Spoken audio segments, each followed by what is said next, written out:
décembre à Banfora, les travaux vont bon train et le taux d'exécution est satisfaisant, selon le secrétaire général du ministère en charge. Reprise de la campagne électorale du candidat sortant Kaboré ce dimanche. La 8e étape s'est déroulée à Gawa. Bienvenue à ce deuxième 13h de la semaine et merci de nous rester fidèles. Nous vous le disions à l'instant, après 48 heures de suspension suite à l'attaque de Tinakov, la campagne électorale du candidat sortant Kaboré du parti MPP a repris ce dimanche. La 8e étape s'est tenue à Gawa dans le sud-ouest. Le candidat Kaboré a rencontré les forces vives de la région avant son meeting où il a pris l'engagement de faire de la réalisation du CHR de Gawa une réalité. Les infrastructures routières font également partie de ces projets de réalisation pour cette localité. Écoutons-le au micro de notre envoyé spécial, Maxime Jean-Eudes Bambara. Je ne suis pas venu ici pour parler des réalisations que nous avons eu à faire au sud-ouest. Vous-même, depuis ce matin, lorsque j'ai eu la rencontre avec les forces vives, l'ensemble de ces réalisations ont été égrenées, que ce soit au plan de la santé, que ce soit au plan de l'école, que ce soit au plan des infrastructures routières, que ce soit toujours au niveau de l'électricité et j'en passe. Je suis venu ici au sud-ouest pour vous dire que nous allons continuer à renforcer les réalisations dans votre région. Pour vous dire que nous allons continuer à réaliser des choses dans la région pour en faire un pôle de développement. Le sud-ouest, à cause de ses capacités, à cause de ses richesses, à cause de l'ardeur au travail, doit être un pôle de développement ici. Et nous allons y travailler. Nous sommes venus vous dire que le centre hospitalier universitaire de Gawa sera bâti sous le prochain quinquennat. Nous sommes venus vous dire que nous allons développer les infrastructures routières parce que le sud-ouest est une région frontalière et il est normal qu'il y ait des routes pour favoriser la circulation des hommes, des biens et le commerce. Nous sommes venus vous dire que les barrages hydro-agricoles et hydroélectriques que nous suivons depuis déjà quelques années, nous allons travailler à leur réalisation. C'est pour dire, camarades, que nous allons continuer notre programme. Ce qui n'a pas été fait sur le premier quinquennat, nous allons l'accomplir sur le second. Et nous voulons, avec votre appui, avec votre courage, avec d'autres déterminations, réussir ce projet qui nous tient à cœur. Toujours dans la journée du dimanche, le MPP a fait un tour dans le Kogwego. Face aux populations venues de Boussé, Laï, Toega et Sogubila, les différents leaders du parti ont une fois de plus rappelé ce pourquoi il fallait voter leur candidat le 22 novembre à venir. Entre éloges et motivation, recevez plus de détails avec notre envoyé spécial Nadine Zango. C'est à Boussé, dans la province du Kouwego, que le ministre Alpha Barry, candidat en tête de liste du MPP dans la province, et les militants et sympathisants du MPP se sont donné rendez-vous ce 15 novembre pour leur meeting provincial. Face aux populations venues de 4 villages, Alpha Barry a vanté les mérites du candidat du MPP à la présidentielle du 22 novembre prochain. Qui a déjà vu Roch faire palabre avec quelqu'un? Il a fait 5 ans, les gens l'insultent, les gens disent tout, il ne dit rien, il ne fait pas palabre. Vous êtes témoin, oui ou non? Oui! Alors, ça fait combien pour cent? Ça fait 30%. C'est très important. Depuis que vous avez vu un président français qui est venu faire 72 heures ici au Burkina. Depuis que vous avez vu un président burkinabé qui allait faire une visite officielle en Arabie Saoudite, accueilli par le roi et en direct sur toutes les chaînes arabes. Élection, ça mène. Face à la population, Clément Sawadogo, représentant du candidat Rochmark Christian Kaboré, a appelé les militants à renouveler leur confiance au candidat.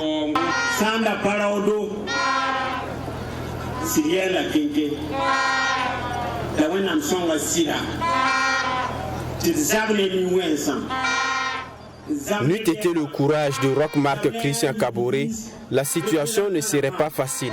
Dieu nous a aussi aidés tout au long de ce combat. En réalité, nous sommes arrivés au pouvoir avec peu de courage et il n'y avait ni armée ni matériel de travail. Ceux qui nous critiquent oublient le contexte dans lequel nous sommes arrivés au pouvoir. Malgré tout, Roch Kaboré a quand même gardé le courage. Ça aurait été quelqu'un d'autre, on serait sans président. Je veux vous assurer que maintenant, nous sommes prêts et nous allons tous ensemble chasser le terrorisme de notre pays.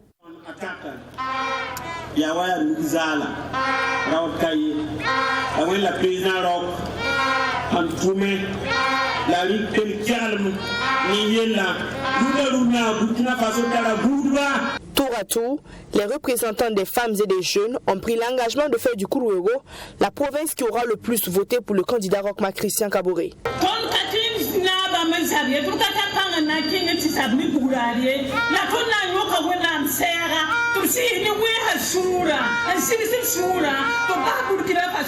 Nous n'avons ni force ni armes pour faire face au terrorisme. Nous, femmes, allons prier pour les forces de défense et de sécurité et prier pour que les terroristes nous laissent en paix. Camarade Alpha Barry, vous avez été choisi par le président et vous n'avez ménagé aucun effort pour venir manifester votre intérêt face à la province du Kourouégo. Nous, femmes du Kourouégo, avons décidé de voter le président et les 2 députés pour que le MPP ait la majorité à l'Assemblée. Femmes, ne vous laissez pas berner. Rappelez-vous qu'en 2015, vous avez voté des gens et ils vous ont abandonné. Moi, je suis sûre que ceux-ci ne vont pas nous abandonner. Votons-les.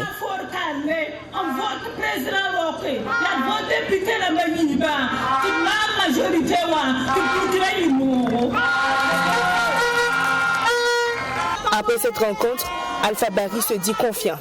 Il a même invité les populations à rester mobilisées et à se rendre massivement dans les bureaux de vote le 22 novembre pour réélire le candidat Roch Christian Kaboré et accorder leur voix aux 2 candidats en liste pour les élections législatives dans la province.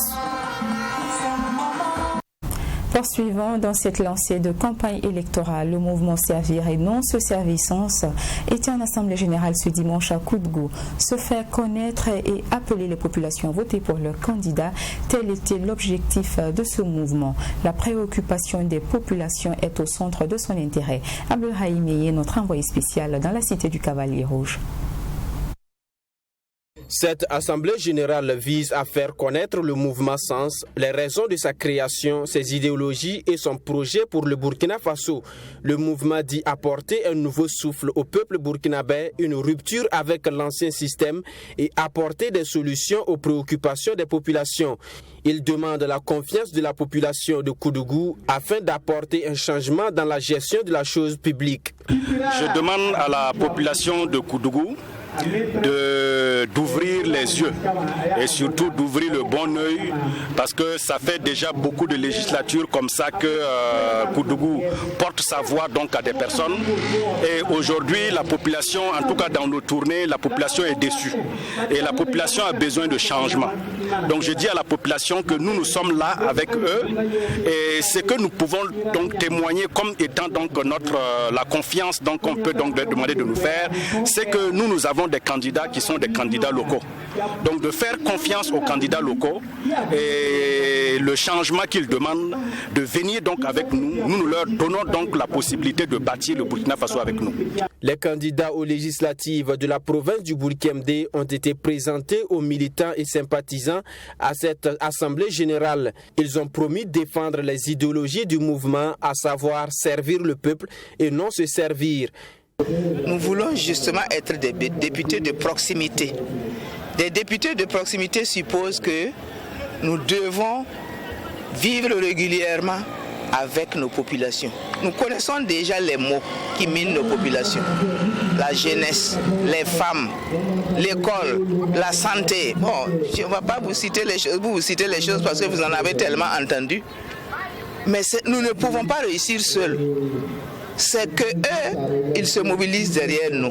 Et quand je parle de proximité, il va falloir tout de suite, on vient d'en parler, il va falloir que nous-mêmes, à partir du Parlement, nous puissions de temps en temps redescendre à la base. Une fois à l'Assemblée nationale, les candidats du mouvement Sens s'engagent à œuvrer pour la modification de certaines lois. Il s'agit du Code des personnes et de la famille pour l'adapter au contexte burkinabé et la loi régissant les commandes publiques pour réserver une partie des marchés publics aux jeunes entreprises. Parlons toujours du même mouvement et de sa stratégie atypique. Le Sens a décidé de conquérir son électorat à travers plus de concerts que des meetings. C'est la démarche, selon le mouvement, qui convient le mieux pour atteindre sa cible. Des artistes engagés y prestent pour convaincre davantage les populations. Un concert a d'ailleurs eu lieu à Stéphé samedi dernier. Plus de détails avec Joseph Yao et Yassine Sawadogo. Depuis les débuts de la campagne électorale, chaque parti politique y va de ses moyens pour convaincre son électorat. Le mouvement Servir et non se servir Sens, en compétition pour les élections législatives, a donc fait le choix d'un concert pour convaincre la jeunesse de l'arrondissement 3 de Ouagadougou. À travers ce concert, le parti entend se démarquer des vieilles habitudes de campagne. Et les grands meetings où on convoque tout le monde et qu'on fait des discours, et à la fin des discours, personne n'a rien compris. Nous, aujourd'hui, on a choisi le concert et vous aviez vu les types d'artistes qui sont passés et le public qui est là. Quand vous regardez le public cible qui est ici, c'est des jeunes. C'est des jeunes de 18 à 20 ans en allant. Et c'est des jeunes avec des artistes modèles que nous avons choisis. Et ces artistes-là, c'était pour passer un message. Donc nous, notre objectif, c'était de communier avec ce public-là. On a pu communier avec les jeunes. On a passé un message. On est resté ensemble avec eux. On a écouté de la bonne musique, des artistes qui sont engagés, des artistes qui ont pu faire passer un message donc, à ces jeunes-là. Donc nous préférons donc ces concerts qui est quand même une activité de proximité. Le mouvement Sens prône les changements générationnels.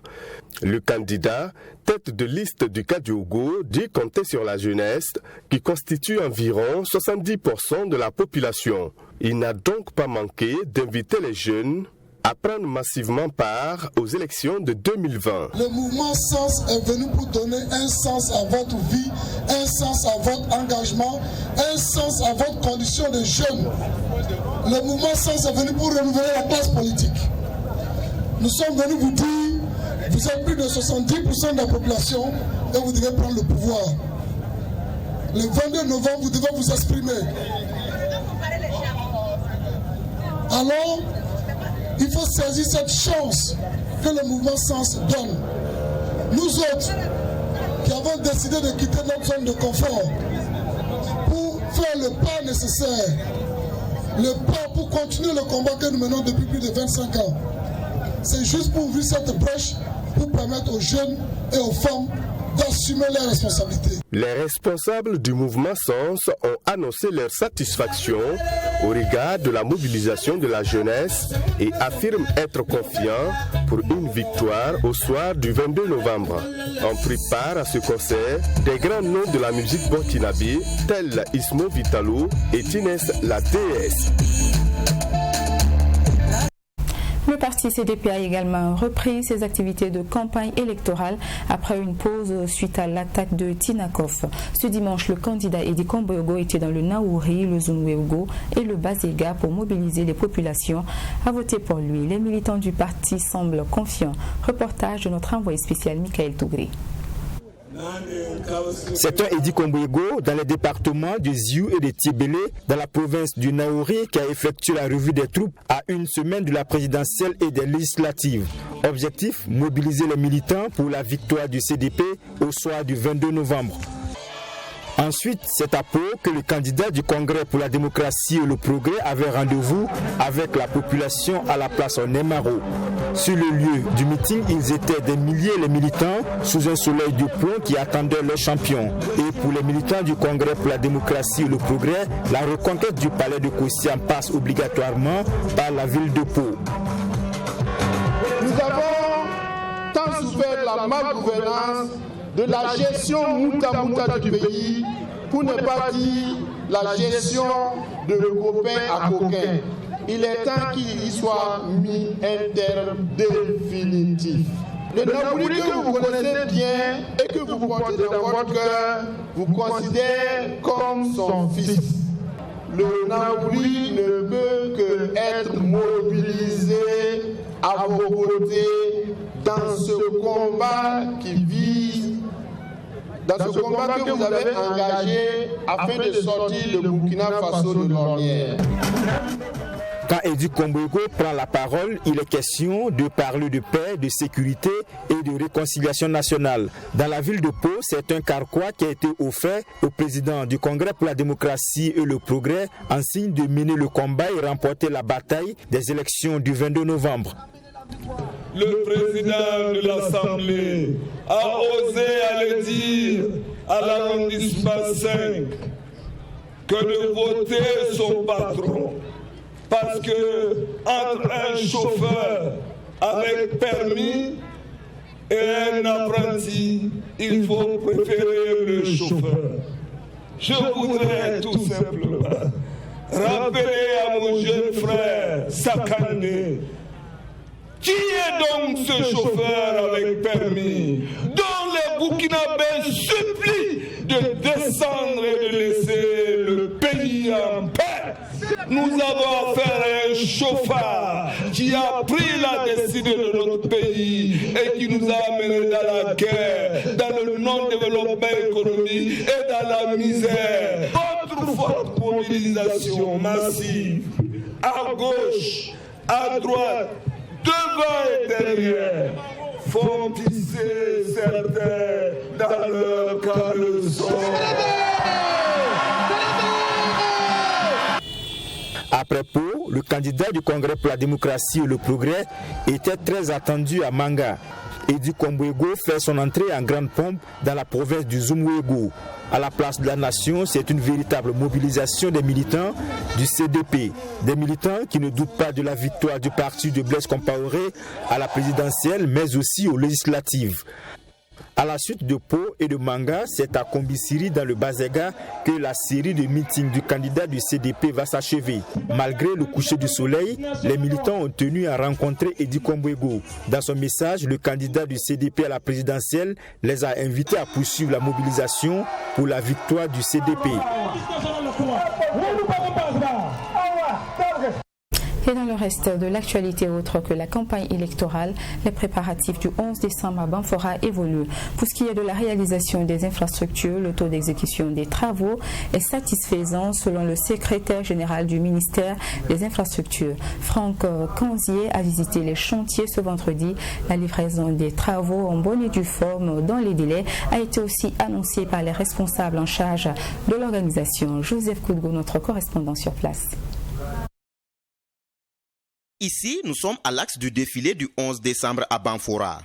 Long de 5 km, l'infrastructure est entièrement revêtue et l'aire du défilé et le parking sont déjà aménagés pour le revêtement. Le taux d'exécution au niveau de l'axe du défilé, nous sommes à un taux d'exécution d'environ 96%.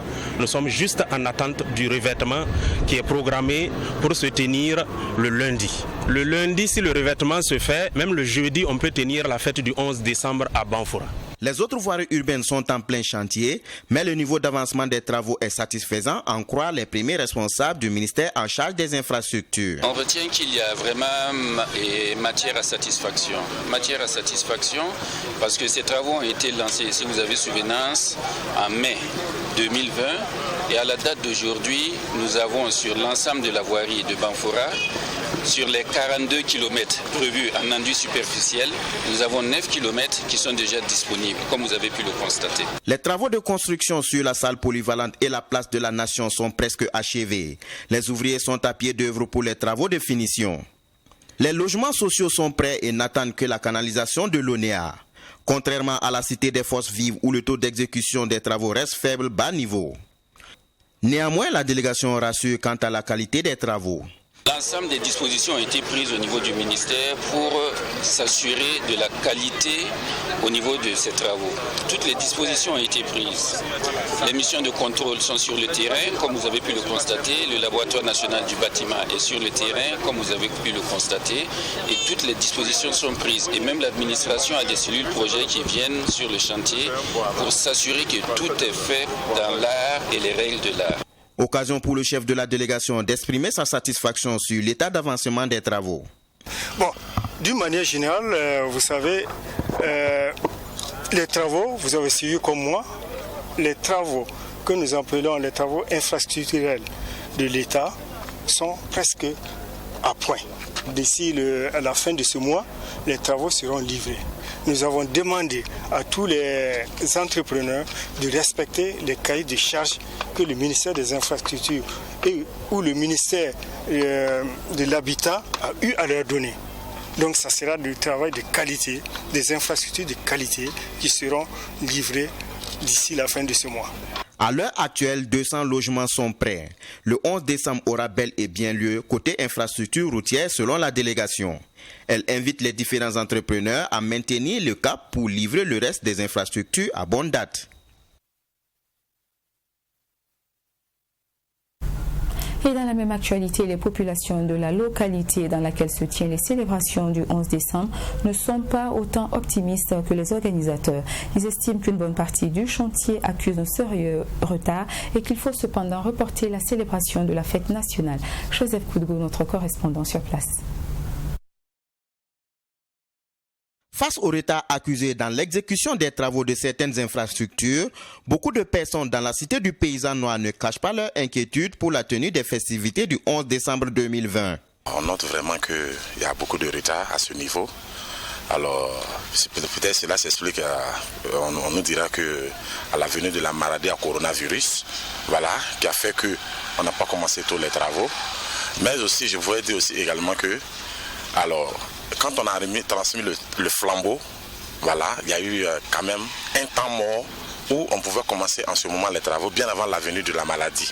Mais ce qui n'a pas été le cas. On dit généralement les travaux, quand on les lance, c'est pas pour finir tout avant les festivités.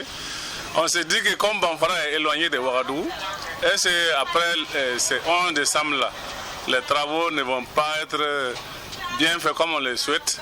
Malgré cette situation, ils sont néanmoins nombreux ces banforalais qui souhaitent le maintien de cette célébration tournante. Je pense que nous sommes à 50% de réalisation du 11 décembre. Et les travaux ne peuvent pas finir avant le 11 décembre.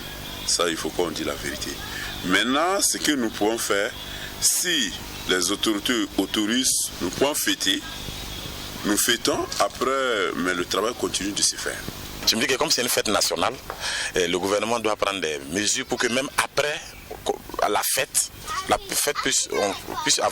puisse avoir lieu à partir du 11 décembre, que les entreprises qui se sont lancées dans la réalisation de ces infrastructures puissent continuer à bien faire le travail jusqu'à la fin. Nous avons vu les difficultés de cette année, mais nous ne savons pas ce que l'avenir nous réserve.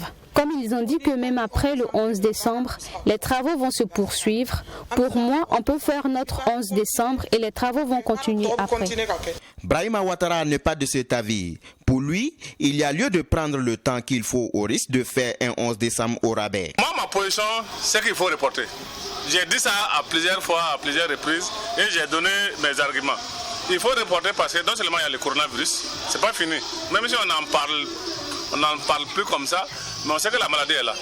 Et il estime que l'état d'avancement de certaines infrastructures lui donne raison. Par rapport au retard que les chantiers ont pris, c'est vrai que comme je l'ai dit, Banfara a attendu 10 ans. Les infrastructures, ce n'est pas les routes seulement. Voilà, moi je vous dirais, il y a des choses qu'on nous a promis qu'on n'a pas eu. Les plateaux omnisports, on ne voit pas. L'auberge du 11 décembre, on n'a pas vu. On nous avait promis 6 ronds-points. Jusqu'à présent, on n'a rien vu. Pour ce 11 décembre à Banfora, les autorités, quant à elles, restent optimistes et rassurent de la tenue effective de cette fête nationale à bonne date. Terminons sportivement ce journal avec la 4e journée des éliminatoires CAN Football Cameroun 2021. Les étalons du Burkina Faso ont fait un match nul de 0 but face aux Flames du Malawi. Ils restent quand même à la tête du groupe B avec 8 points. Retrouvons sur place notre envoyé spécial Assami Tiemtoré à Blantyre. Les étalons font match nul de 0 but partout à Blantyre face aux Flammes, mais restent en tête du groupe B avec 8 points. Ce match nul ne pénalise pas l'équipe puisque avec un point de plus, il dévance l'Ouganda qui a perdu face au Sud-Soudan. C'est frustrant parce que de toute façon on était venu ici, notre objectif c'était de prendre le minimum ou le maximum. On repart avec le point du nul. Vous avez vu la dernière occasion que les gars ont eu, ils pouvaient faire un hold-up. Alors c'est ça aussi le football. Nous sommes c'est des matchs de poule. On venait ici pour faire un résultat. Et ce résultat, je crois que aujourd'hui les garçons étaient dans une situation vraiment de non-baraka. Raison pour laquelle ce score de parité, on s'est créé beaucoup plus d'opportunités que l'adversaire, même à domicile. Mais on n'a pas eu le geste juste au moment où il le faut. Alors ça c'est le football, on va continuer simplement à travailler. Mais en tout cas moi je suis satisfait de ce point du nul. Même si je ne jubile pas, parce que déjà la qualification pouvait être acquise ce soir. Bon, ce n'est que partie remise, nous allons continuer à rester dans la course et rester concentrés. La compétition est relancée donc dans ce groupe B, puisque aucune équipe ne s'est qualifiée pour le moment. Les étalons auront donc 2 matchs à jouer pour se qualifier pour cette CAN au Cameroun. Un match du côté de l'Ouganda et pour terminer au stade du Katout face au Sud-Soudan. Oui, on est toujours en tête. L'objectif, c'était de ramener un point de ces déplacements. Voilà, c'est chose faite, mais bon, on a un goût amer parce que vu la physionomie du match, je pense qu'on mérite les 3 points ce soir. Après, on a peut-être pêché sur la finition, mais on reste lucide. On s'est procuré beaucoup d'occasions. Et je pense que l'essentiel qu'il faut retenir, c'est que voilà, ce soir, on est premier du groupe. Et il reste encore 6 points à prendre, donc voilà, il y a encore de l'espoir. Et avec ce qu'on a montré offensivement, je pense que c'est encore possible. C'est vrai que vu la situation qu'on a dans le match, on ne peut pas se contenter de ce nul, mais ce n'est pas mauvais à prendre. C'est aussi un très bon résultat. Il faut qu'on perde les 2 matchs pour ne pas se qualifier et il faut qu'ils gagnent les 2 matchs. Moi, je crois qu'un déplacement en Afrique, c'est jamais facile. Et le nul, il est bon à prendre. Même si on a eu des situations, même si on pouvait gagner le match. Cela montre que nous sommes une grande équipe, on ne se contente pas du P.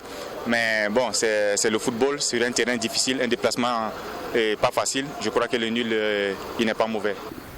En résumé, le Burkina Faso est en tête avec 8 points, suivi de l'Ouganda qui a 7 points. Le Malawi vient en 3e position avec 4 points et le Sud-Soudan ferme ce groupe B avec 3 points.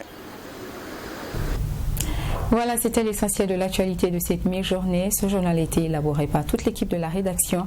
Restez fidèles au programme de Troy TV. D'excellents moments vous y attendent.